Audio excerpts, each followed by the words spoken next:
Happy day mga ka-Dr. Cledge, at ngayon nga ay gagawin naman natin yung ating coin slot dahil merong problema ito. Ito nga ay every time na hinuhulugan ng ating mga customers is gumagana lang yung kanyang pinakang digital number pero hindi nagtitrigger yung ating kuryente. Kaya naman alamin natin kung alin yung mga dapat nating ayusin para magawa natin yung ating vendor slot. At base nga sa nakalap kong investigasyon, ang may problema dito ay yung ating pinakang relay. Kaya naman papalitan na natin to ng heavy duty. Sasabay na rin natin yung ating pinakang power supply para naman maging matibay yung ating coin slot.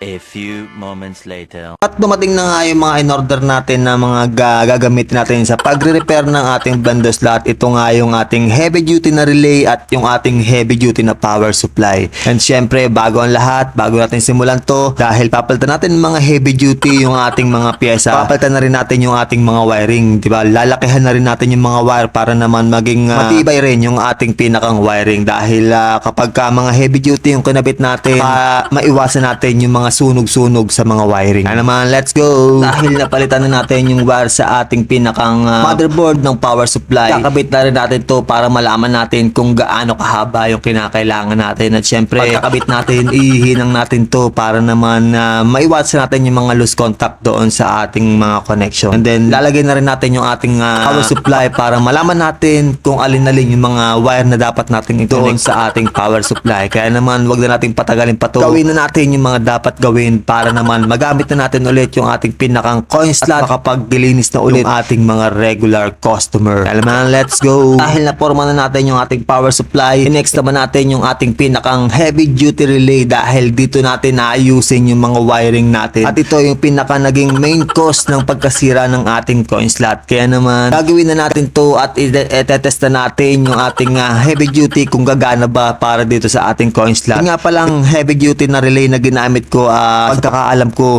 ito yung ginagamit sa mga truck. Kaya naman, paniguradong